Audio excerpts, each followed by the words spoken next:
Chapter 423, That 8. Bonus images. Vampires. Though these demons were nicknamed nobles of the night, that tale was only half true and half myth. Vampires were heralded as nobility before Hellmouth and the continent waged war back in ancient times.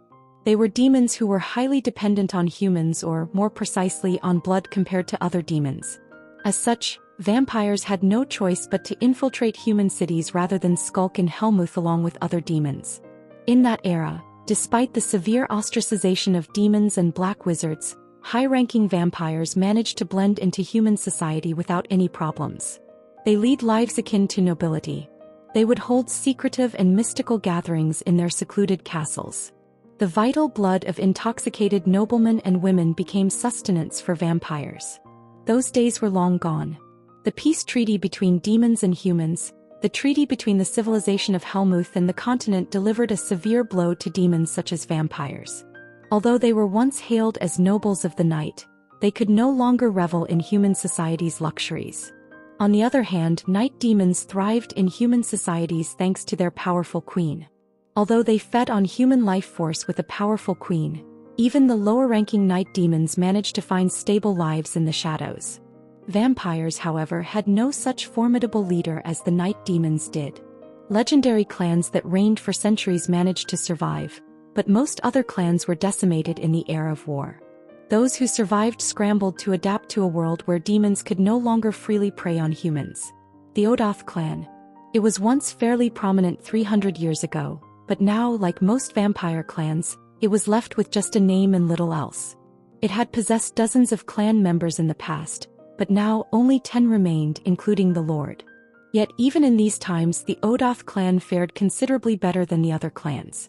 Many of the vampire clans had failed to settle in Hellmouth. Though they could not indulge as in the days when they were hailed as nobility, they at least had a patron who ensured they were not destitute. Is this right? The Lord, Devian Odoth, was nearly driven mad by anxiety. Devian and his clan had settled in the shadows of Aroth, but their patron was a true vampire noble of Hellmouth. Their benevolent patron could not bear to see their vampire kin lead such dismal lives.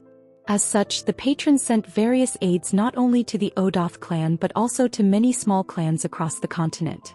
However, gratitude demanded repayment. The Odoth clan eked out a living in Aroth as sellers of information. Although they were not officially registered with any guild, they served as informants for the information guilds. Unfortunately, the guilds exploited their services cheaply. Typically, they'd shadow unfaithful lovers or gather sensitive, private details to sell to guilds or clients. While that was the public perception of the Odoth clan, intel of any significance gathered by the clan was relayed to their patron in Hellmouth. Additionally, if the patron desired insights into Aroth's political landscape, the clan would eagerly collect information for them. However, the patron's latest request felt far too perilous to accept. In all honesty, Devian wanted to quit immediately. He should have been cautious when he received a bottle of blood as a reward for his diligent service. The promise of compensation had been too sweet. He should have known better. It's not like I can vomit what I've already consumed, Devian thought bitterly. For vampires, blood was a necessity for survival. In particular, the blood of other vampires, and more so from higher-ranking individuals, was crucial for elevating one's status. Indeed, the blood from their benefactor had elevated Devian's status by several degrees to the point where he could confidently consider himself beyond the level of a mid-tier vampire. Yet he couldn't simply revel in joy. The task demanded in exchange for the blood was absurdly perilous. To surveil the wise Sienna. The only solace was that the patron did not ask for any close monitoring. Even so, they were to keep tabs on her movements. Refusal was not an option. Having consumed the blood, the request was no longer a request but an order. The patron's blood was now mixed with his own inside Devian's body. It could rebel at the patron's will and tear him apart from the inside. Thus, Devian and his fellow clan vampires had begun to monitor the wise Sienna starting today. Even at this moment, Devian had dispatched several bats to keep watch over her. Not only did they monitor her residence in the suburbs, but they also kept an eye on the highest floors of Akron, where she met with other arch-wizards. Surveillance was something he prided himself on. He had maintained his clan through such deeds for decades. However, he had never before watched over an arch-wizard. The target was acknowledged as the continent's greatest wizard. Moreover, she was surrounded by 7 other arch-wizards. Even with Devian's seasoned surveillance skills and his newfound power as a mid-ranking vampire, could he truly deceive the eyes of such powerful wizards? Devian thought it impossible. He had long settled in Aroth and knew all too well the fearsome force the Tower Masters and Archwizards wielded. Yet he had no choice. Devian faced 2 grim options: be discovered by the Archwizards and meet his end, or defy the command and have his body ripped apart by his patron. He chose to uphold the loyalty he owed to the patron who had supported his clan. Even if it meant a miserable end, he wanted to demonstrate the dignity of a lord who led a clan, however minor. But strangely, Devian was still alive. They must have noticed the surveillance. Yet, the wise Sienna, along with the other archwizards, had not pursued him. Devian couldn't fathom why. There's no way they did not notice. Baron Aber held several identities beyond his title. He was the benefactor of several minor vampire clans, including the Odoth clan, as well as the head of the Association of Vampire Clans in Helmuth. The association was, in fact, subclans of the reclusive Lazit clan from Revesta. It is true that vampires are specialized in covert operations. But it's an impossible feat to elude the scrutiny of archwizards. Even I cannot manage something like that, so how would it be possible for a vampire of mere intermediate rank? Baron Aber remarked. He had sent the vampires of the Odoth clan on this task, fully expecting discovery. They had been a sacrificial play to observe Sienna's reaction. Yet the vampires of Aroth had been monitoring the wise Sienna for over a week now. They know, yet they ignore it, Baron Aber said. The Baron's reception room was a vast space, and it was filled with dozens of demons. All of them were bound by a pact with Amelia Merwin. I don't know what Sienna of Calamity might be up to, a demon muttered. Whispers of dread cloaked the face of the demon. Half the demons gathered in the room had weathered the era of war and remembered the terror that was the calamitous Sienna. That monstrous human, or rather, the monster wearing a human guise, had not aged or died even after 300 years. No sign of her digging into our affairs either. Perhaps she takes the surveillance as a given, chuckled another demon. I remember Sienna was an arrogant monster. In this era, she would consider the watchful eyes of demons to be utterly natural. Indeed, the end of the merciful declaration of peace by the demon king of incarceration has been pronounced. The humans of this age might take peace for granted, but Sienna of Calamity will not. The demons exchanged such words while nodding in agreement. It makes me wonder if we should intervene beforehand, mused a demon.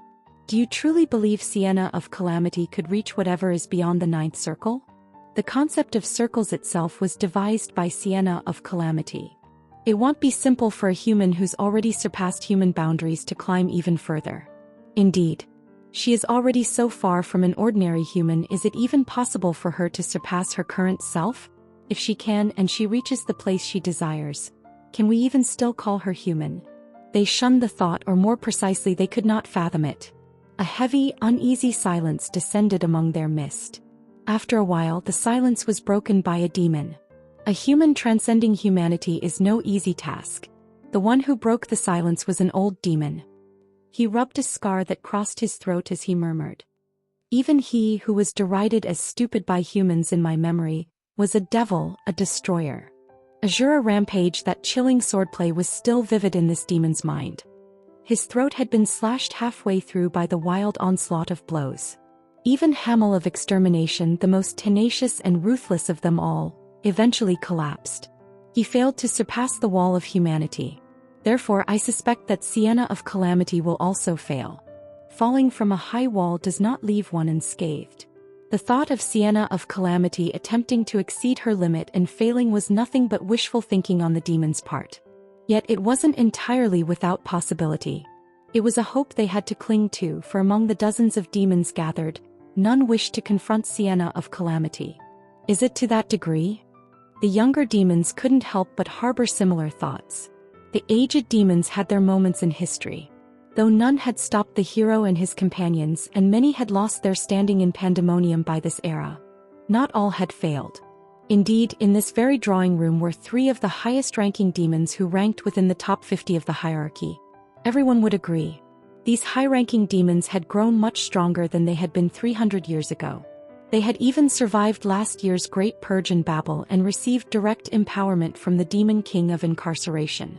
Yet even so, the expressions of these highest-ranking demons were far from bright when speaking of Sienna of Calamity. What echoed through the room sounded similar to a beast gnashing its teeth. "I didn't think we gathered here to talk about such topics, did we?" The irritated voice came from behind a metallic mask. It drew the gazes of the demons who had been intentionally ignoring her. The chair she occupied should have belonged to Baron Aber. However, it was instead occupied by the human woman, if she could really even be called a human. To be frank, there was nothing particularly human about her anymore. She had previously been a mix of various things, but now she seemed to have shredded any traces of humanity she once possessed. Moria. Before leaving Revesta, Alfiro had given her quite a bit of blood. It wasn't only him either. All the vampires from the Lazet clan had fed Himoria their blood. "Indeed," said a demon while nodding. "Let's talk about war." What a stirring resonance the word held. The expressions of the demons shifted slowly. Their fear and wariness of Sienna of Calamity were undeniable. But the word war was fraught with deep and heavy emotion, even beyond the feelings they harbored towards her. Sienna of Calamity was deliberately ignoring the surveillance. They were not ignorant of its implications. It was clear that Sienna of Calamity was backing Melkith el-Haya. Although she was currently located in Arath, should the demons intervene in Nahama's affairs, there was no doubt Sienna would take action. The Demon King. The highest-ranking demons could hardly contain their excitement at the mention of war and the possibility of ascending to become a Demon King. It wasn't a baseless narrative. Iris, after all, had become a Demon King. How exactly she managed that remained unknown, but it was related to the long-sought ambition of Edmund Kodrith, the former staff of Incarceration. He had exchanged his life for the completion of a ritual to become a Demon King. The demons in the room did not have blind trust in this proposition. Among them were those proficient in black magic who had examined the core structure of the ritual and confirmed its feasibility. But there was an issue. In Helmuth, it was absolutely impossible to use humans as sacrifices. All human citizens and tourists in Helmuth were under the protection of the Demon King of Incarceration. Even if Amelia Merwin offered the ritual, it could not be performed within Helmuth. "My master will," Himoria started. Her lips twisted into a smile behind her mask.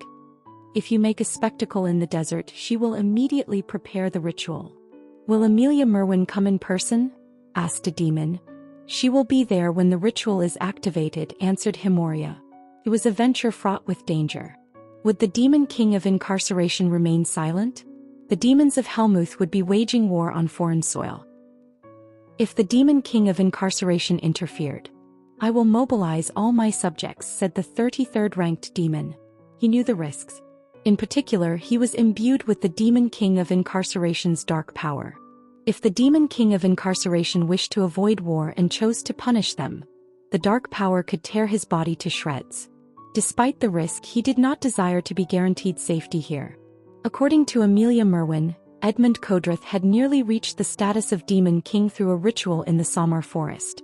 Yet, the Demon King of Incarceration had neither intervened nor condemned his actions. Rather, the Demon King of Incarceration had tacitly permitted it. The Demon King of Incarceration had shown leniency even to the black wizards with whom he had direct contracts. Despite maintaining peace for 300 years, he had turned a blind eye to many things. Perhaps even the benevolent Demon King sought a pretext for action. It was a grave impertinence to speculate about the Demon King's intentions, yet the aged demons could not completely dismiss this possibility. They remembered just how cruel and bold the Demon King of Incarceration had been in the past.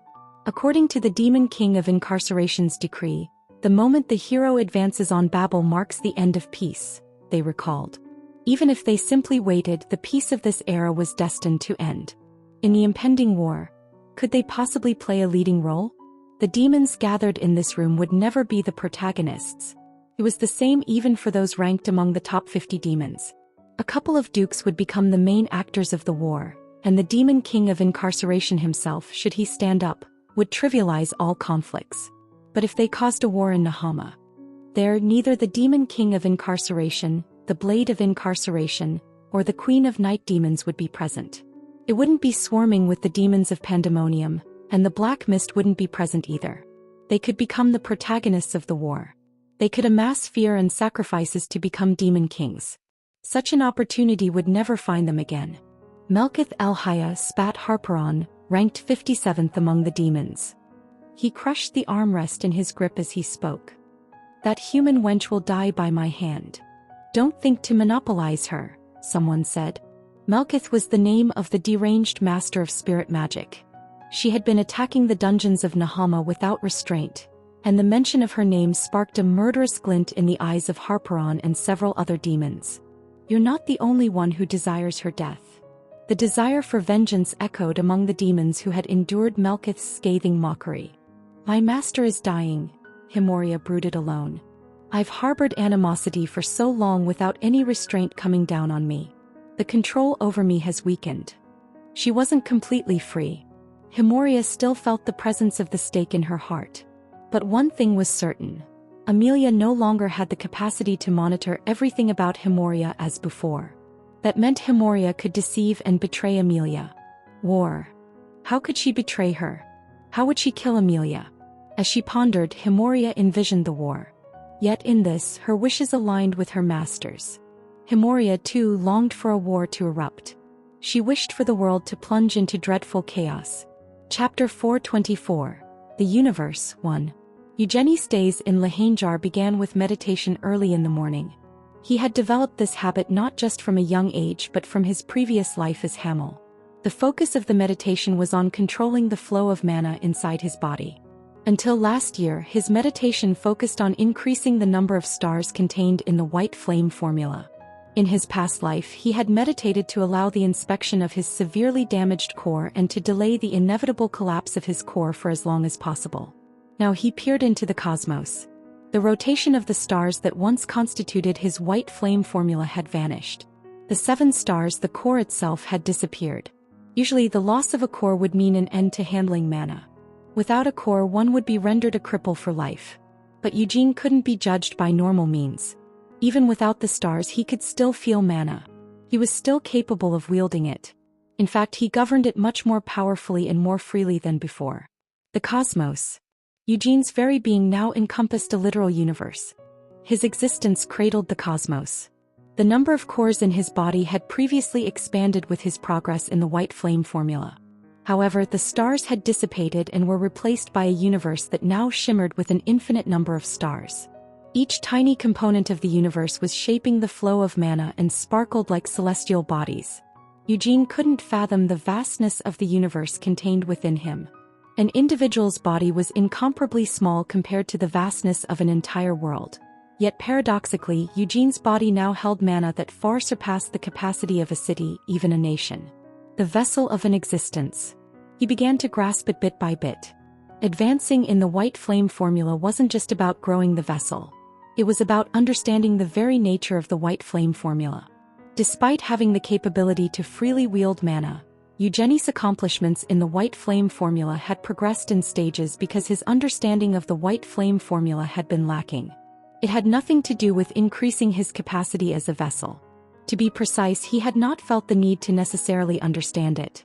Even if he did not fully comprehend it and possessed only a few stars, Eugene had managed to fight beyond the nominal limitations of the white flame formula. It had been possible due to his fluency and proficiency in controlling mana. Yet at some point he began to feel a deficiency. He desired power beyond his current capabilities. He craved understanding. And as his craving increased, the white flame formula was elevated to higher levels. His yearning had become far greater when he killed Iris after her ascension to become a demon king. He felt that his current self was inadequate. He had to transcend the white flame formula. He had to transcend Vermouth. He could cause miracles after attaining divinity. And this universe was the destination Eugene reached through his yearning. It started from Vermouth Lionheart's white flame formula. However, it transformed into something significantly different from the original white flame formula. It was enhanced by the existence of Eugene Lionheart, Hamel Dynas, and the War of God. Miracle. Mana isn't the only thing in existence, Eugene realized. Eugene Lionheart first began practicing the white flame formula and controlling mana at the age of 13. He was now 22 and it had not yet been even a full decade since he started. Of course, the white flame formula stood out as an exceptionally superior method of training compared to all other practices of mana across the continent. Moreover, Eugene had been at a great advantage with memories of his past life, as well as the extensive support he received from his family. He had also benefited from practicing magic and from the eternal whole. Finally, he brought back the world tree saplings from the great forest and obtained the lightning flame. Though his accomplishments in the white flame formula had been modest, no one in the continent's history had accumulated mana as swiftly as Eugene. Currently, he possessed more mana than the prominent elders of the family like Carmen or Gilead. But even considering such facts, the universe within Eugene was truly astonishing. Divine power. Eugene focused his thoughts. As his divinity grew, so did his divine power. Eugene could feel his divinity expanding, his divine power increasing, his universe expanding, and more stars being added to its vastness. "It's only natural for it to grow," said a voice. Eugene opened his eyes after finishing his meditation to find Mare sitting in front of him. She was staring at him with a sly expression. "You've been cooped up in that cave, so you might not realize it, but do you have any idea how famous you are outside?" Mare spoke with a hint of smugness.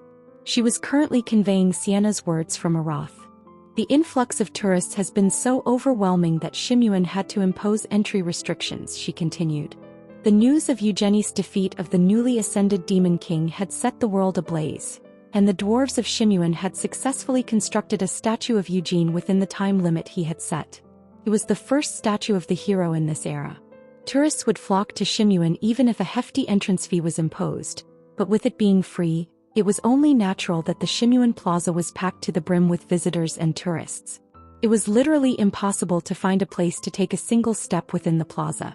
It's not just Shimuan either. The Pope of Uras also announced a tribute to you by erecting your statue in the Plaza of Light, and Kiel is also constructing your statue in front of the royal palace, continued Sienna. "Shouldn't they have asked for my permission?" retorted Eugene. The conversation was taking place as such. Mare was transmitting Sienna's words from her mind. However, although Mare wasn't interfering with the actual conversation, she wasn't barred from making expressions. Right now, she was deliberately making faces by sticking out her tongue and rolling her eyes to provoke Eugene. "Ask for permission? As if you would say no. You would tell them to go ahead since it's all in your favor," commented Sienna. "Of course I would. It wouldn't be bad for me. But even still, since they're erecting my statues, shouldn't I have a say in the pose of the statues?" responded Eugene. "Why? Did you want them to make the statues with you holding the holy sword up high with your cape flaring dramatically? I can tell you this now, but you were super tacky. What in the world was that?" "Seriously, a statue like that was tacky even 3 centuries ago," said Sienna. Mare had been pulling her cheek, and upon hearing Sienna's comment she quickly interjected, "I have to agree with Lady Sienna on that, Sir Eugene. Well, statues are supposed to be, a bit exaggerated, aren't they?"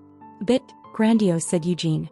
"A guy who's barely had statues made of himself sure acts like he knows a lot," Sienna muttered, and Mare nodded again. Unable to contain his frustration any longer, Eugene swiftly reached out and pinched Mare's cheek. "Anyway, seeing you revered everywhere across the continent, oh, it's downright embarrassing for me," said Sienna. "Embarrassing? What's there to be embarrassed about? You enjoyed all that attention back in the day, didn't you?" questioned Eugene. "I never reveled in it like you do. None of us did. Why do you think that is?" Any idea?" Sienna asked mockingly. Sienna pounced like an assassin whenever Eugene gave her even the slightest opportunity. Eugene was unable to come up with a reply, and his lips pursed together. "Look at you, clamping up again when things aren't in your favor. You're a coward," said Sienna. "I think launching an attack that can neither be dodged nor countered is far more cowardly," countered Eugene. "Why can't you dodge it? Why can't you counter it?" "Go on, you can do it," said Sienna. "But that would make him the bastard of bastards and the vilest of villains, wouldn't it?" Eugene awkwardly cleared his throat and changed the subject. "So, how are things on your end? It's been a few months since those bats started watching you. Did anything interesting happen?" inquired Eugene. "Nothing. What can a mere bat possibly do to me? They're just pitifully keeping watch, but I've been considering knocking them down a peg," answered Sienna. "Is there really a need for that? If they're not complete idiots, they would have realized that you're aware of their surveillance," said Eugene. Eugene had already investigated who might be behind the surveillance. The culprits were members of a vampire clan operating in the shadows of Aroth. Weak as they were, he hadn't bothered to remember their names. Knowing they were vampires was enough to figure out the rest. Morgiabella had shown him a dream. He didn't need to pinpoint exactly how all the dots were connected. If they were vampires, they were undoubtedly linked to Alfira Lazet. Just as Eugene had planned, Amelia Merwin was beginning to make her move. Currently, Eugene held a wealth of information far surpassing Amelia's. He knew she was hiding in Revesta and that Alfira was collaborating with her. He was also aware of which demons were behind the dungeons in Nahama. Ranked 26th, 33rd and 40th, Eugene pointed out. If he considered those ranked lower, there were over 30 demons in total. However, Eugene and Sienna were focusing primarily on the top 3 ranked demons. I remember the name of the 26th ranked demon. He made a name for himself as a brawler among demons even 3 centuries ago. Even so, he was nothing compared to Gavitt, Eugene commented. The fight against the demon had provided some degree of entertainment. Considering that the passage of 3 centuries had strengthened most demons, this particular demon would have grown stronger as well. However, a demon ranked merely 26th could never be a match for him now. I also remember the names of the 33rd and 40th ranked demons. They hassled me quite a bit with magic, Sienna said. Sienna shared Eugene's lack of concern for these demons. 300 years ago, the high-ranking demons were no easy foes. If she had faced them alone without her comrades, the situation could have proved tricky. But the passage of time since the war had not only strengthened the demons. Do you think they will make a move? Asked Sienna. Honestly, either way doesn't matter to me, responded Eugene. He was openly luring Amelia out. She was even surveilling Sienna, so she must have grasped his intentions. If she chose not to respond, he would simply destroy all the desert dungeons and essentially sever her arms and legs. Balzac suspects that she's going to make a move. After all, Amelia invested quite an effort in her desert dominion. He said each demon she enticed was insufferable and had a shitty personality, said Eugene. But in the end, he's a black wizard, isn't he? Can we trust him? Asked Sienna. Balzac Ludbeth. The precise nature of the Black Wizard's desires remained a mystery. After making abrupt contact with Melkith, he had retreated into deep seclusion in the desert for a while before reaching out to Melkith once more. Balzac had nonchalantly delivered information about the demons contracted with the desert dungeon's Black Wizards and shared his conjectures about Amelia's objectives. Amelia had obtained the ritual Edmund Kodrith had initiated in the Samar forest, along with Vladimir. Was Amelia intending to use the spell to transform herself into a demon king? While such a possibility could not be dismissed entirely, Balzac speculated otherwise, and Eugene agreed with his assessment. This was because Eugene had seen Amelia's waning presence in Revesta. If her aim was to become a demon king herself, why would she hide away in Revesta? If she feared retaliation from Eugene and Sienna, it would be more prudent to perform the ritual sooner rather than later. Amelia Merwin. Whether she desires to become a demon king is uncertain, but it's clear she has no intention of using Edmund's ritual, Eugene said, moving along within his train of thoughts. Observations suggested that Amelia had been planning a war fronted by Nahama for a long time. Among all the nations of the continent, Nahama would have suited Amelia's criteria. The desolate desert was ideal for breeding black wizards, and the sultans of Nahama had long coveted the fertile territories of other nations. Of all the countries on the continent, Nahama alone yearned for war. Amelia Mervyn is the oldest black wizard among us, the 3 mages of incarceration, and she has always taken the most peculiar actions. Edmund Kodrith held titles in Helmuth, and I secluded myself in the Black Tower in Aroth. Well, you might find my actions in Aroth peculiar too, but think about this. While I did spend time as the Black Tower Master, what did I actually do in Aroth? I pride myself on not having done anything significant. I merely immersed myself in my research. I didn't secretly raise a private army of black wizards in the Black Tower, nor did I infiltrate the depths of Aroth to sow chaos or puppeteer the king. But what about Amelia Mervyn? Yes, she attempted all that I just mentioned and succeeded marvelously. While driving those endeavors, she maintained a relationship with Edmund. Do you remember the incident in the Samar forest? The very moment Edmund attempted his long-sought ritual, he had Amelia's backing. I'm not sure whether their bond could be called trust, but it's evident they supported each other's ambitions. High-ranking demons would naturally want to become a demon king, spat Sienna through Mare. Whether Amelia had initially presented such an enticing condition to the demons was unknown. Still, it was clear that she would have acted with such intent due to the current circumstances.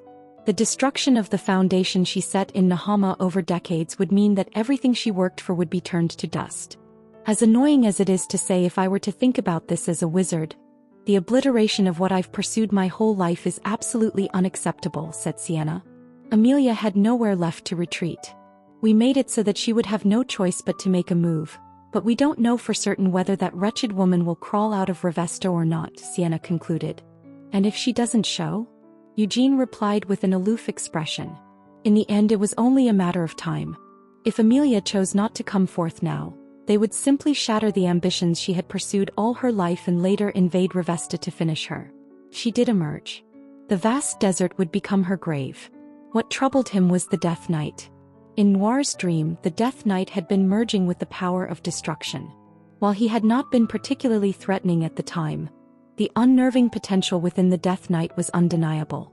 Does he still believe himself to be Hamel? Eugene wondered. If the Death Knight continued to reflect, he might realize the gaps in his memory. Was Amelia's magic suppressing his recollections? A frown appeared on Eugenie's face as he pondered. It's about time for my juniors to arrive. What about you? Planning to get beaten up by Molen again today? Inquired Sienna. Beaten up?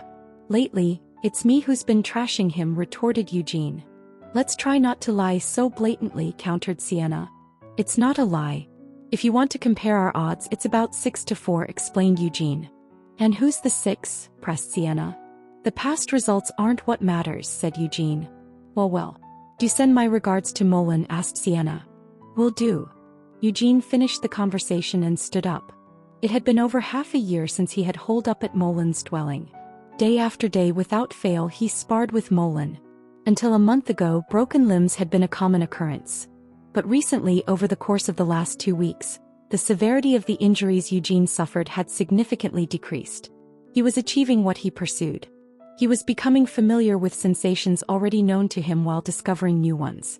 He was recalling the divine nature and intuition of Agaroth and blending it with his identity as Hamel and Eugene. He was fusing the skills he possessed as Hamel and Eugene with the combat skills of Agaroth. He was merging and harmonizing everything within his thoughts into a sublime unison. He had repeated this process for months. He had honed the self. Over time he had become certain that he would be growing stronger. And the results were evident. He had fine-tuned the insights gained with each brush with death in his fights with Molen. He understood how to move and how to fight. Every day he would duel with Molen, and after dusk he would meditate deep into the dawn while reviewing the battles. And with each new day he felt stronger than before, more powerful than yesterday. Thank you, said Eugene. Molen was already waiting at the summit of Lahanjar. Without you I could never have become this strong, he continued. That's where you're wrong, Hamel. Molen shook his head as he lifted the axe that rested on his shoulder. The cleaved edge from months ago brought a broad smile to Molen's face. Hamel, even without me you would have found a way to grow stronger. You've always been like that. He remembered Hamel, the mercenary from 300 years ago. Back then, Hamel had been the weakest among Vermouth's comrades. He had been an insignificant presence. Yet in just a few years Hamel had become the second most vital member after Vermouth. I am different from you, Hamel. Without you I wouldn't be standing by your side like now, said Molen. The sparring that had gone on for months hadn't just benefited Eugene. Molen had spent over 100 years hunting only the Nur. That time hadn't made him stronger or more skilled with the axe. Instead it poisoned him and wore him down. Your company has helped me recall much. How I used to wield my axe and how I wanted to swing it. I remembered the sensations and memories buried under the festering madness, said Molen.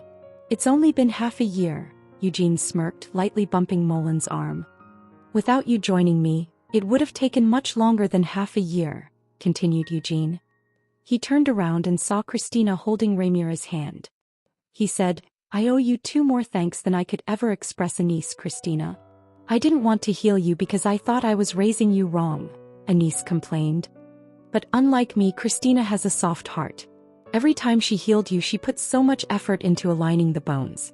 Setting the bones backward once in a while would have taught you a lesson. Ahem. I'm just glad I could be of help to you, Sir Eugene, Christina interjected, pushing Anise aside and clasping her hands together.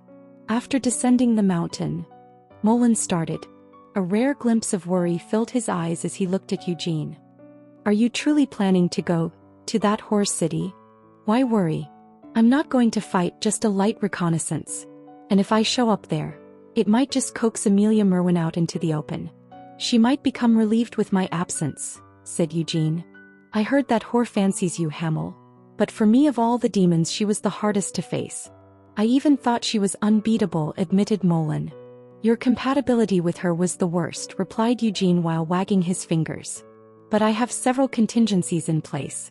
And it's not like I'm going to fight, so don't worry too much this early on, assured Eugene.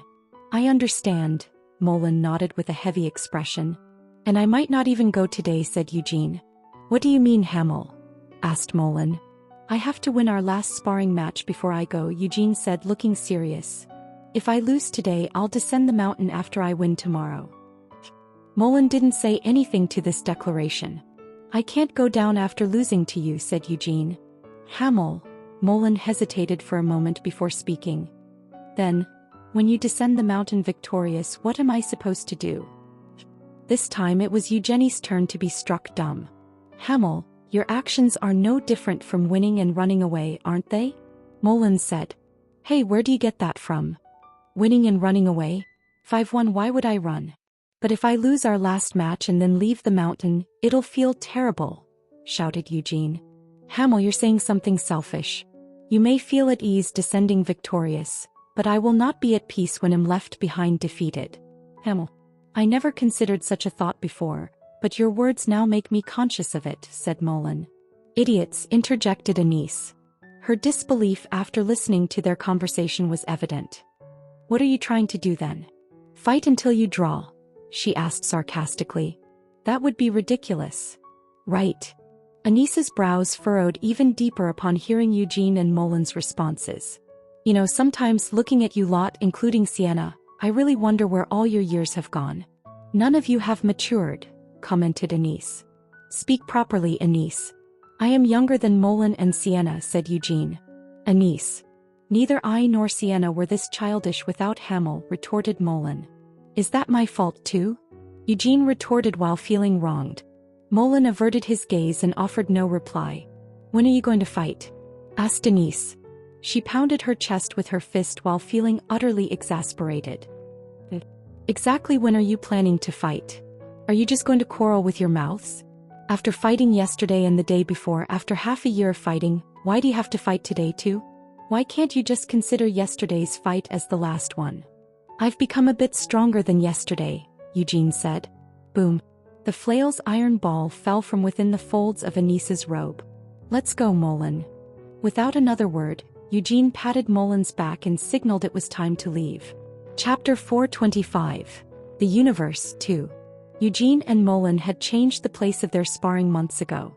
It wasn't that they had stopped controlling their strength. No. Instead, both had grown accustomed to unleashing their full power without destroying their surroundings. They were able to focus solely on each other. Just as Eugene had become familiar with Mullen's strength and style of combat, Mullen had completed the rehabilitation of power he had not used in hundreds of years. He had recovered a battle sense he had long forgotten. Rugyarn. It was the edge of the world, a land of nothingness. A still sea was visible in the far distance, but no sound of waves reached one's ear. No living thing could be found in this empty land between mountains and sea. I am. Mullen gripped his axe with both hands as he thought. Eugene stood at a distance. His right hand was clasped around the handle of the holy sword, and his posture was relaxed and seemingly effortless. However, it was not a reflection of his arrogance. That composure and tranquility were the precursors of myriad possibilities. It allowed Eugene to act and respond in an instant. I will no longer be able to defeat Hamel, Mullen acknowledged the fact with a calm acceptance. He had known it for some time. He had come to this inevitable conclusion half a year ago when Eugenie's sword had first sliced through his axe. From that point on, the countless possibilities within Eugene had surpassed the power Mullen had attained. The two had sparred daily for half a year. Molen did not feel like he had become particularly stronger. For him, that half-year was akin to a form of rehabilitation. His prime had been 150 years ago at the dawn of his mission, and in the years since his prime had faded away. His eyes remained keen, but all senses of battle had been dulled by madness. However, he had shaken off the madness and sparred with Eugene. He had strived to regain what he had lost. He had revitalized his dulled senses. The results were satisfactory, but nonetheless he had not become stronger than how he had been in his prime. What about Eugene? While Molen had reclaimed what he had lost, Eugene had gained much more in addition to what he already possessed. To be stronger than I was yesterday. It was a phrase that could sound like a jest, yet Molen knew all too well it was no mere saying. Indeed, he experienced it firsthand every single day. It was the same even now. They had sparred yesterday. But was the figure before him truly the Hamel of yesterday? Molen couldn't help but smile unwittingly. Had to be you. Hamel was the reincarnation of an ancient god of war. That was his destiny. But that was merely a past life he was unaware of. Perhaps Vermouth had chosen Hamel because he was a fated existence. But Molen believed Hamel's uniqueness lay more in his nature than in his past life. He drove himself to the point of cruelty. He never neglected even a single moment of training. He was undeterred by the pain of a breaking body, and he was never satisfied with what he had but ceaselessly pursued attaining the next step. Hamel was such a person. I am glad to have you as a comrade. Molen raised his axe. I am grateful I did not go mad before we reunited. He sincerely believed that. Throughout the 6 months of sparring, Molen felt that he was grateful to have been of help to Hamel. It pleased him that he could do so. If he had completely lost his mind, if he had become so broken that he couldn't even wield his axe, then he would not have been able to accompany Hamel through life and death as he wished. Hamel, Molen called out, his gaze traversing the length of his raised axe to meet Eugene's. You never once gave your all in these 6 months, did you? In terms of victories, Molen held the lead. It was inevitable. In their duels, Eugene had imposed many restrictions on himself. He had never used Eclipse. He hadn't even used Ignition, let alone Prominence. He hadn't even unsheathed his Moonlight sword, nor had he wielded any other weapon. In all his spars with Molen, Eugene had only ever used the Holy Sword, the White Flame formula, and the Empty Sword. That's right, Eugene nodded in agreement. The reason he hadn't used those techniques was simple. What Eugene wanted from his spars with Molen was to awaken and consciously control the divinity he possessed and the intuition of Agarath. To achieve this, he chose to repeatedly spar and skirt the line between life and death. If he had used Prominence or Ignition, that type of sparring would have been impossible. Ignition forced Eugene into short, decisive conflicts. Even though the recoil from using it had diminished as he advanced in the proficiency of the White Flame formula and the enhancement of his body and core, using Ignition even once meant days of recovery. Prominence didn't have the same recoil as Ignition. But upon activation, it would amplify Eugene's firepower, which wasn't what he wanted. Eugene had no intention of engaging in a contest of strength and power in his spars with Molen. His aim was to deflect and counter Molen's strength with something other than brute force. Hamel, Molen stopped, a sly smile spreading across his face. I too need defeat. After hearing his words, Eugene didn't respond but simply stared at Molen. He did not need to ask what Molen meant by that. He let out a soft chuckle. Defeat. Eugene had tasted defeat at Molen's hands many times. Even during the night march, despite his excuses, the fact remained that he had been defeated at Molen's hands. Moreover, the defeats he suffered over the last 6 months were too numerous to count. The lessons from each defeat, the realizations of his shortcomings, the additions he made to himself. He understood them and settled them into his heart. He didn't respond to Molen's words. It was not necessary. Right now, Eugenie's focus was to meet Molen's expectations. Eugene silently sheathed the holy sword and stored it in his cloak. Placing his right hand over his left chest, he stood poised. Christina let out a long sigh while watching him from a distance as she said, "It's the first time since he defeated the Demon King of Fury. To think he managed to hold back for half a year. He must have wanted to use it every time Molen left him half dead." Anise grumbled internally. Christina listened while initiating holy magic. 8 wings unfurled behind her and a radiant light spread beneath her feet. Hands, Christina said. At her command, Rhaenyra firmly grasped Christina's robe from the left side, and Mare took her right hand. Rhaenyra nodded with a bashful smile after hearing the whisper. Yes. Mare considered it an inevitable act to hold Christina's hand. She needed to hold someone's hand, and with Lady Sienna absent, the hand of the saint was the only option left to her. Had the two saints been spiteful, she never would have consented to this intimacy. But considering their daily kindness, brushing her hair, helping her dress, even bathing together, it was only natural to reciprocate the favor. Mare's compliance was one thing, but Rhaenyra had long been devoted to the two saints. She was even more inclined. Mother, Rhaenyra called out in her mind. She would one day assert that title boldly. Rhaenyra entertained the thought as she clung to Christina's robe. Christina extended her left palm, which was marked with the stigmata, and erected a barrier. The creation of the barrier and Eugene's activation of ignition happened almost simultaneously. Boom! A storm of black flames surged around Eugene. It swirled outward in a growing spiral. The flames were not just black. Within them twinkled countless sparkles, making it seem as if an entire galaxy was swirling around Eugene. The universe. Ignition unveiled the universe that Eugene harbored. The universe looked as if it could expand and stretch forever. However, it stopped expanding after a certain point, and with a crackle, lightning began to course between the stars. The universe condensed around Eugene. A gale swept through the land devoid of wind. "My goodness," Christina said, shocked. The mere aftermath of the power shattered Christina's barrier. She blinked in disbelief even as she was pushed back by the gust of wind. "This lady sees it with her own eyes, yet she cannot comprehend it," commented Rhaenyra. She had transformed her arms into those of a dragon out of concern for the backlash. He shivered. Even as a dragon hatchling, Rhaenyra was overwhelmed by the absurdly immense force emanating from Eugene. "Yet," murmured Mare without realizing from behind the dragon's arm that she was using as a cover. "It's beautiful." Nebulae soared into the sky. Just as the white flame formula and ignition had transformed, so had prominence. Though the shape of the wings remained the same, they no longer resembled a flame.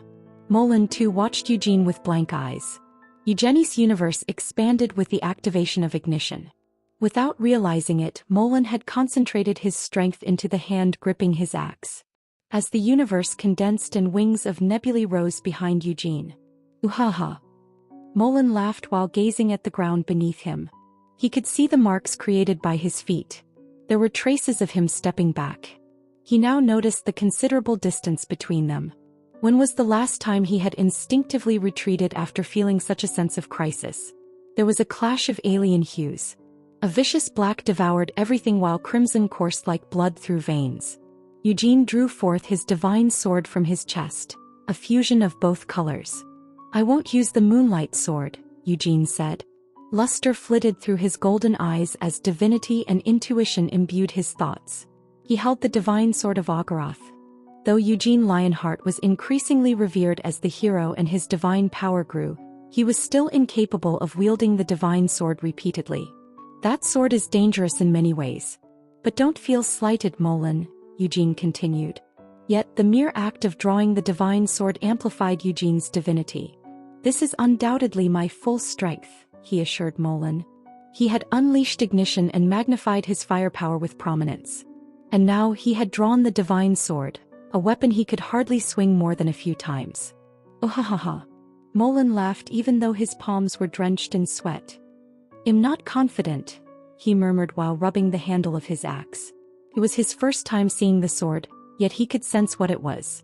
It was the very symbol of the war god, the weapon that had slain numerous demon kings in a bygone era now destroyed. It was the sword that had confronted the demon king of destruction. "Should I call this an honor?" Molan asked. He chuckled while lifting his axe above his head. Crack-hack. The space around Molan bulged and compressed at once. The area around the axe crackled, then began to ripple. Soon, thin fractures spread like spiderwebs. "It's a good thing that we're not within the barrier," Molan thought. No matter how potent Vermouth's magic was or how perfect the barrier was, if two powers of such abnormal magnitude collided, the barrier might very well shatter. Or rather, it should have been a concern about the independent world itself. Molan had never gauged the full extent of his power. With mere brute force he could pull and crumble the axes of space. He could overturn and destroy the laws that naturally applied to this world with simple strength. He had never had to exert his full strength to achieve such feats. It just happened when he willed it. Moreover, said Molen. Crack crackle crack it. His veins bulged visibly. His hair fluttered like flames. He lowered his stance while baring his clenched teeth. Then said, "It's a necessary act." If he had never gauged his full strength before, now was the time to exert it. To clash, and if he failed to aspire. "This is what I want," Molen affirmed in his mind. Molen stepped forward. To them at this moment distance meant nothing. With a single step forward, Molen brought his axe down. It was a blow that was backed with all his might. And he had prepared no follow-up. He didn't need to worry about what came after since his strike was meant to be fatal. If this strike did not suffice, then it could only mean one thing. Is this so? Eugene thought. He watched as his divine sword, a blend of engulfing black and blood red, was enveloped by the light from Molen's axe swing. The sword was wondrous in its own right. However, it did not stand alone. The sword was augmented by the flames of the white flame formula, or rather the universe. It was vast. In that fleeting moment, Molen realized his own smallness. He had never thought of himself as small. In his world he had always been larger than most, his stature, his strength, and even the axe he wielded.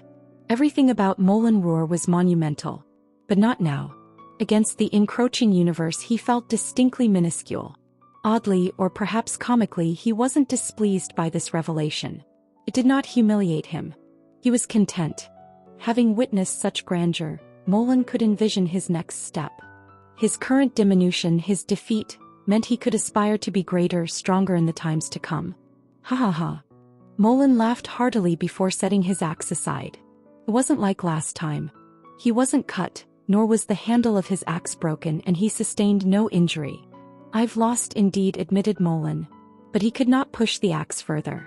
The divine sword had not cut through Molen's weapon nor his flesh, yet it had vanquished his will. "Are you satisfied?" asked Eugene. Eugene laid down the divine sword as he fought to catch his breath.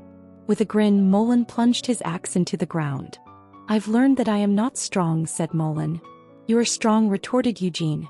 "Not stronger than you," Hamel admitted Molen. Molen raised his hands empty of the axe and said, "Knowing I am weak, I cannot settle for where I am now. This axe I shall not wield again until I've surpassed myself." Ignition ended and prominence faded. The wavering universe retreated back into black flames and dispersed. Eugene fought the urge to collapse as he focused on regulating his breath. "It feels like I'm dying from just a moment's use," Eugene thought ruefully. He thought the recoil had lessened, but it appeared he was wrong.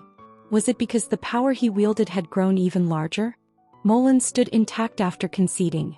But despite being the victor, Eugene was wavering. He struggled to maintain his expression and stance. "I promise. No, I vow." Molen approached Eugene and offered a handshake. "I will become stronger than I am now."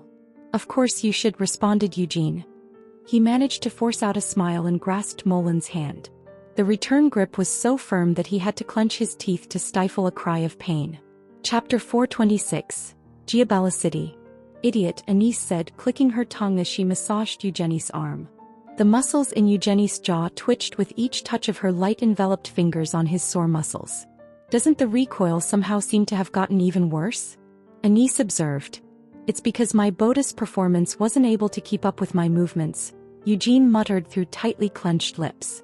His body may have gone through a complete metamorphosis in the darkroom, but once he used ignition and prominence at the same time, on top of operating the white flame formula, he would still face the problem of requiring more than what his body at its peak could provide. Eugene tried to look on the bright side. "It's still better than it was in my previous life." In his previous life, his core had been damaged from his repeated uses of ignition, but that was no longer a necessary concern for the current Eugene. It might be true that, at the moment, his body was in such pain that it was difficult for him to even lie straight. But that was just because his body was not able to handle the extent to which his power had been amplified. "As my divinity increases and my divine power becomes stronger, my physical body should start experiencing changes as well," Eugene guessed. And the more strength he possessed, the more his power would be amplified by ignition. At the moment he was having these difficulties because everything was so greatly out of balance. But his body would eventually adapt to his newfound power at some point, along with the physical transformations due to his increase in divine power. When that day finally came, Eugenie's brow furrowed as he became lost in thought. He was thinking back to his battle against Raizakia. Back then, Eugene had not only used prominence and ignition at the same time, but he had also managed to push ignition one step further by overclocking it. Usually, he wouldn't have even considered attempting such a drastic measure, but it had thankfully succeeded due to Agaroth's ring. At that time, Eugene had refused to give in. It was a final act of desperation motivated by his desire to slay Raizakia and to save Sienna, even if it cost him his life. Even now, after what happened, Eugene didn't believe that there had been anything wrong with the decision he had made at that moment. By overclocking ignition, he had swiftly and decisively succeeded in managing to overwhelm Raizakia. And if his cores and body had been able to hold on even just a little bit longer, he might have been able to defeat Raizakia all on his own. Once Eugenie's body was transformed by his growing divine power, wouldn't that make overclocking ignition a more viable option? While imagining such a possibility, Eugene swallowed back a gulp. As his thoughts had grown ever deeper, the tension in his muscles had increasingly lessened. Squeeze. Suddenly, a palm pressed down into his thigh. The pain was so intense it felt like his leg was being torn into several pieces. Eugene let out a scream of pain while bucking his hips. Arf. Did that hurt a lot? Christina asked, her head rising in surprise. She had been caught off guard by the sudden scream. With a worried look on her face, she ran her fingertips along Eugenie's thigh and said, "If you're really in such pain, it would have been better to recuperate for a few days before leaving." "No way," Eugene insisted, even as he broke into a cold sweat. "I managed to get a clean victory over Molen, but look at that. Molen is standing on his feet perfectly. If the person who lost is just standing there without any injuries and the person who won is lying down and groaning in pain, how am I, the one who won, supposed to retain any self-respect?" "Sir Molen must have already noticed that you were just enduring the pain, Sir Eugene," Mare pointed out with a pout of her lips as she sat next to Eugene. Like Christina, Mare was also massaging the palm of Eugenie's hand, but naturally, since she didn't have any divine power or healing magic, there wasn't any real meaning to Mer's actions. Rather, each time she pressed down on his palm, it was just causing him more pain. Even so, Eugene didn't pull himself free from Mer's hands. "So what if he knows?" Eugene scoffed. "In any case, I was able to shake hands with Molen while standing all by myself, and when we left Molen's dwelling, I was able to walk away on my own 2 feet. Benefactor, you can't just ignore my contributions." "You didn't walk away on your own, Benefactor. I carried you away with my wings." Rhaenyra's voice came echoing back from ahead of where the group was sitting. Currently, Eugene, Mare, and Christina were riding on the back of Rhaenyra, who had transformed back into her dragon form. After Eugenie's final match with Molen was over, they had wasted no time in leaving Lahanjar.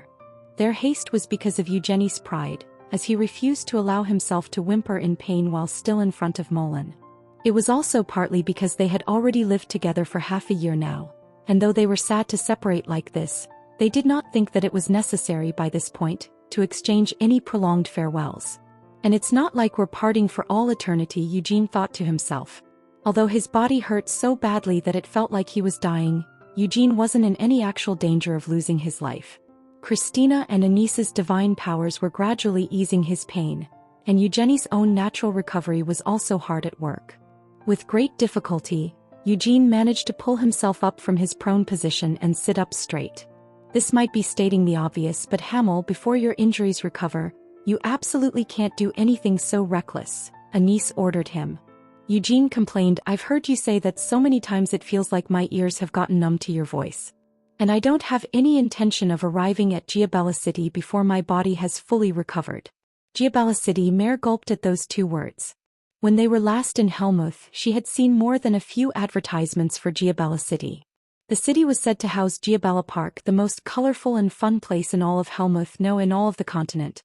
In fact, the location was more known for its specialty in casinos and other kinds of illicit entertainment rather than its amusement parks. But Mare and Rhaenyra were naturally more interested in things like amusement parks than the entertainment meant solely for adults. "Sir Eugene, are you really not going there to pick a fight?" Mare asked cautiously. "I'm not going there to fight," Eugene promised. It was true that Eugene had become stronger through his matches with Molen, but that did not mean he had reached a level where he would be able to take on more Giabella. In Eugenie's eyes, Noor Giabella might not have claimed the title of a demon king, but her power was already far beyond that of the demon kings they had managed to defeat 300 years ago. It would be crazy for us to challenge Noor Giabella to a fight when we don't even have Sienna with us, Eugene assured Mare. Mare asked skeptically, however, don't you do such crazy things all the time, Sir Eugene? Wow, just take a look at what this girl is saying. Since when have I always gone and done crazy stuff? It seems like you don't actually know me all that well, since I never do anything without at least some reason for doing it, Eugene scolded Mare with a serious expression. In other people's opinions, Eugenie's actions might sometimes seem reckless and absurd, but Eugene usually had a reasonable justification for most of the actions that he took. Are you trying to say that you had a reason for committing suicide? Anise snapped. I knew you were going to say that, Eugene muttered to himself while avoiding her gaze. Anise sighed. Hamel, I do believe that you do have a good reason for making such a decision, but I still really don't want to go to Giabella City. There was currently some speculation suggesting that Eugene might be at the Lionheart Estate or at the Black Lion Castle, but Eugenie's exact whereabouts were still unknown. If Eugene continued to keep himself hidden, Amelia Merwin and the demon folk she was cooperating with would have no choice but to continue confining themselves to Revesta, always on guard for when Eugene might suddenly appear. In that case, Eugene just needed to make his movements more noticeable. Although revealing himself like this at this point might cause his opponents to think that he was obviously pulling some sort of trick, Amelia Merwin was the one currently being backed furthest into a corner. Eugene felt able to be so blatant with his intentions because he was certain that Amelia Merwin wouldn't be able to remain silent for much longer. If you just wanted to reveal your presence, couldn't you do that anywhere other than Giabella City? How about going to Ura's instead? Anise proposed. There's no reason for us to go there instead of Giabella City, Eugene argued back. If you just pick a few cathedrals to tour, your name will soon be spread all throughout Ura's, Anise complained with a sullen expression. Although she did not say anything to him, Christina also agreed with Anise's words. The Vatican itself may have declared Eugene to be the hero and elevated him to sainthood, but the Church's followers would most likely prefer seeing Eugene in person and hearing his voice instead of just offering their prayers up to him as a saint. And she couldn't help but imagine what a beautiful and divine sight it would be if Eugene were to stand at the pulpit of the cathedral with her, as the saint, standing next to him. During their time in the cave in Lahanjar, Eugene had been solely focused on his training, so they hadn't been able to make any special memories together. While that wasn't something Christina felt particularly regretful for, still just thinking about the missed opportunity felt like it was enough to bring back the pangs of greed and guilt that she had felt back then. Eugene rejected her idea. Someone like a hero isn't meant to go to cathedrals to pray and sing hymns. Anise frowned. So then, is someone like a hero meant to go to casinos and play around? Do you really think I'm going there to play around? Eugene argued back. Of course I know you aren't, Anise admitted. Hamel, the reason why you're going to Giabella City, it's for Noor Giabella, isn't it? You want to check the foundation of that slut's power, don't you? There was probably no other demon folk who had used the past 300 years as efficiently as Noor Giabella. Eugene had already done a lot of research on her, but honestly speaking, even considering the fact that she was his enemy, Noor had worked so hard that he couldn't help but admire her. She had actively made use of the night demons under her command to plunder the strength of the heroes from the last war and cause their downfall. She had dispatched other night demons to various parts of the continent to secure a supply of life force while also not neglecting to cultivate her own influence in Helmuth's internal workings. Following the capital of Helmuth, Pandemonium, her first city, Dreamia, had the second largest number of humans living within it, and her second city, Giabella City, was the city that attracted the most tourists in all of Helmuth. It wasn't like she had just solely focused on managing her territory either. Over the past 300 years, Noor Giabella had turned her hand to dozens of businesses, each dabbling in a different industry from construction to celebrity management, casinos, hotels, beauty products, fashion, etc. In other words, Noor Giabella was the most famous demon folk in all of Helmuth, no, in all of the continent. Noor had then used such widespread exposure and popularity to grow her power further. Right now, in the whole of the continent, how many people were there who would resolutely refuse if they were offered a free stay in Giabella City? At this point, even if I were to erase that city, it wouldn't reduce any of Noir's strength, Eugene said as his brow furrowed in a scowl. After all, she's already extracted all the life force that she needs. Anise tried to look on the bright side. Still, if we were to destroy the city at this time, at the very least, that slut won't get any stronger. Attempting to do so really isn't viable right now, Eugene reluctantly admitted. That city is a place where even I, as the hero, won't be able to act as I please. If both Noir and I were drowning in such waters, the visitors in that city would definitely abandon me and attempt to save Noir first. Rhaenyra appealed to Eugene. Benefactor, there's no need to worry. If you were drowning, we would be sure to save you, Benefactor.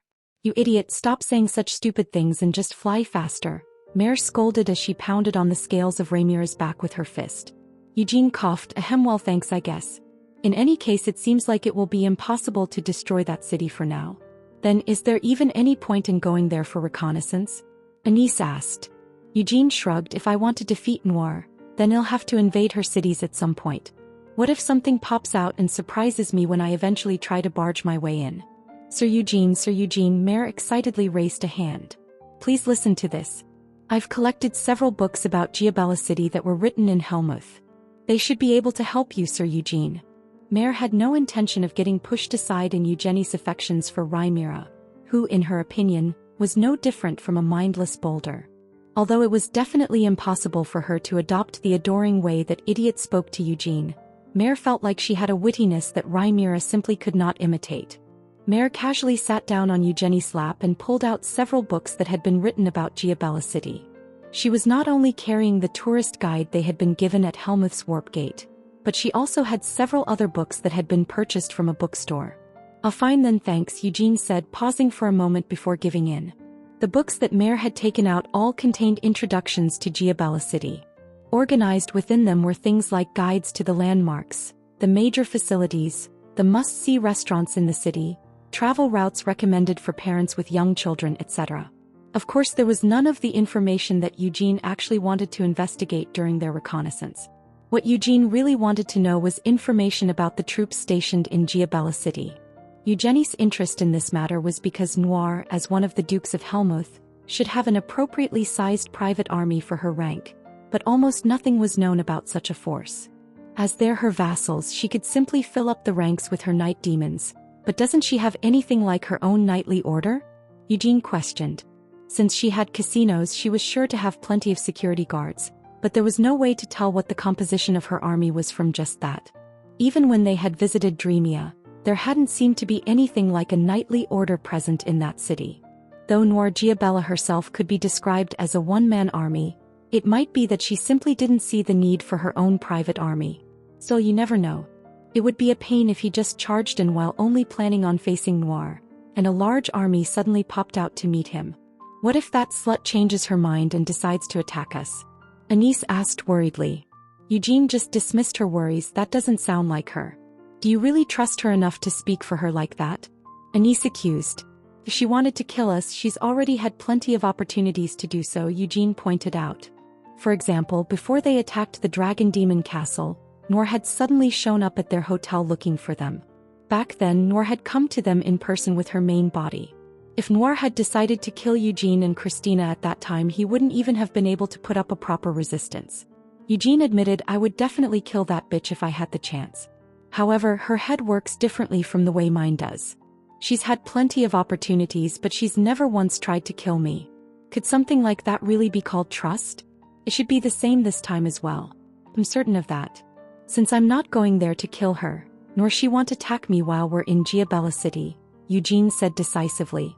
The more Eugene became aware of Noir's favor and attention towards him, the more disgusting and aggravating it felt. It was difficult for Eugene to feel any emotions other than a murderous rage towards the love that night demon, whom he wished he could just tear into pieces, expressed for him. However, it was impossible to swear that there wasn't even a single trace of trust in the complex bond between the two. After all, wasn't that the case even now? Eugene had decided on his course of action while trusting that Noir definitely wouldn't try to kill him at this time. This is such a mess, Eugene sighed internally. Eugene wanted to kill Noir. But what about Noir? Her murderous intent was extremely passive. From her perspective, she didn't just want to kill Eugene. What she wanted was to kill Eugene, who was trying to kill her. Under such circumstances, if Eugene were to give up on his intent to kill her, then Noir would just take it upon herself to rekindle Eugenie's motivation to seek her death. In the end, Eugene and Noir would definitely fight each other to the death someday. But not today, Eugene told himself. Having calmly reassured Anise. Eugene flipped open the guidebook that Mare had given him. He immediately saw a picture of one of the landmarks of Giabella City, the Giabella face that usually floated in the skies above the city. Within the photo, on top of the giant head, beneath an unfurled parasol, Noor Giabella was posing, dressed seductively only in a bikini while lying on a sunbed. Eugenie's expression twisted into a frown as he snapped the book shut. Asterisk asterisk asterisk. La la la la la la. Happy happy happy Giabella. Every date is Giabella Day. Welcome to the Giabella Park, where dreams come true. Welcome to Giabella Park. The colorfully decorated castle walls and gate looked like something straight out of a fairy tale. The road that led from the warp gate outside of the city to the castle gate sparkled in the sun without even a single stain marring its surface. The pillars that lined either side of the wide road were connected to each other by holographic screens, and various videos were playing on those screens, showing things like the group performance of the newest idols to have debuted under the Giabella Entertainment Celebrity Agency. Past the throngs of people, an incredibly bizarre sculpture could be seen floating in the skies above the tall castle walls. Eugene found himself left speechless at the sight. It was the same Giabella face that he had seen in the photo. Now that he was actually seeing the Giabella face in person, just what could he say? At the very least, the feeling of intimidation that it gave off was different from his first impression. But there was another shocking factor. Wasn't there only supposed to be one of them? Eugene muttered unconsciously as he noticed yet another Giabella face floating high in the sky. Currently, there were at least 3 Giabella faces floating above the city.